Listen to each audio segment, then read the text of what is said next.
네, 안녕하십니까. 신지식인 정인태입니다. 저는 국립한국복지대학교 특임교수를 역임했습니다. 네, 이준석 삼권분립 위기, 언제 삼권분립 있었나, 이 주제로 말씀을 드리겠습니다. 이 삼권이라는 것은 입법부, 사법부, 행정부가 분립이 돼서 서로 견제와 균형을 이루게 되는 거죠. 그래서 이 우리나라 헌법 정신이 삼권 분립을 추구하고 있다, 이렇게 얘기를 하지만 사실 정치꾼들은 항상 자기들에게 유리하게 해석을 합니다. 그래서 삼권 분립이 없어요.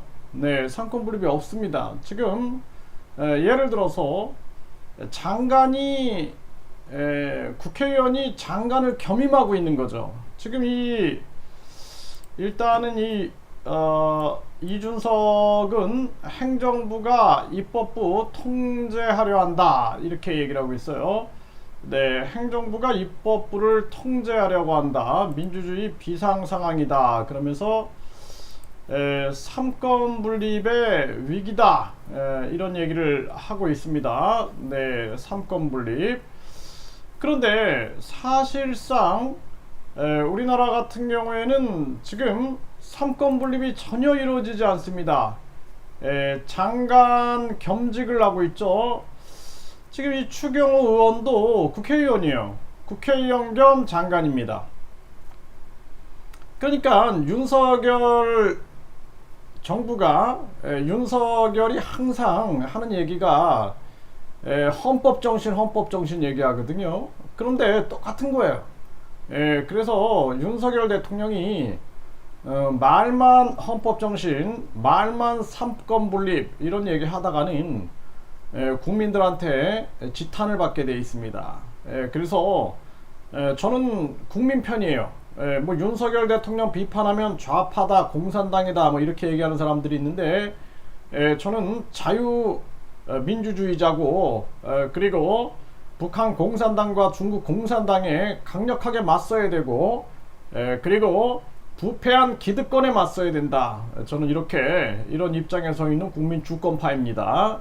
그렇기 때문에 윤석열을 비판하면 빨갱이다, 이런 식의 발언은 삼가하기 바랍니다. 그래서 제가 왜 윤석열이다 이렇게 얘기를 하냐면은 이런 거 안 된다라는 거예요. 항상 국민의 머슴이다, 이렇게 얘기를 하면서 장관이 의원직을 겸직한다라는 게 말이 됩니까? 이게 삼권 분립입니까? 아니, 초등학생한테도 물어보면은, 자, 대한민국 헌법은 삼권 분립을 추구한다, 국회의원이 입법부 소속인데 행정부 장관을 맡는 게 삼권 분립인가? 그러면 초등학생들도 아니라 그럴 거예요. 그 정치인들 어떻게 해석할 거예요? 네? 삼권 분립이다, 우리가 하면은 삼권 분립이고 국민이 하면은 우리가 하면은 삼권 분립이다, 이렇게 해도 이렇게 우길 건가요? 말이 안 되는 겁니다. 이 박진희, 이 사람도 외교부 장관인데 국회의원을 겸하고 있는 거예요. 국회의원을 그만두든지 장관을 그만두든지, 저는 이거 사람처럼 느껴지지 않습니다. 왜냐하면 헌법 정신이 삼권 분립이다 그러는데 어떻게 국회의원들이 이걸 하고 있습니까?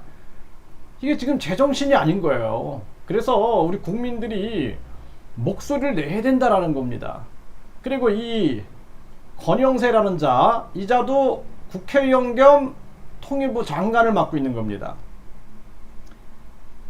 국회의원을 그만두든 장관을 그만두든, 아니, 예를 들어서 통일부에 문제가 있을 경우에는 국회의원들이 감사도 해야 되고 지적도 해야 되는데, 이거 국회의원이에요.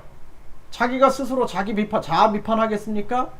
말이 안 되는 거예요. 있을 수 없는 일입니다. 그래서 우리나라에 보면은 박진, 그리고 권영세, 그리고 추경호, 이러한 자들은 국회의원도 하고 지금 장관도 하는 이러한 일을 하고 있는 겁니다. 그래서 추경호, 박진, 권영세, 네, 그래서 전 정부도 똑같아요. 네, 그리고 그 심상정의도 똑같습니다. 그 심상정의가 국회의원 하면서 결국에는 대통령에 출마했죠. 국회의원직을 유지하고 떨어지니까 지금 국회의원입니다. 제가 심상정 의원이라고 안 붙이는 게 저는 그 사람들 자격이 없다고 봐요. 왜냐하면 매일 삼권 분립 얘기하면서 결국에는 내로남불 하고 있는 거예요. 내로남불. 그렇기 때문에 존칭받을 자격이 없다. 저는 그렇게 생각을 합니다.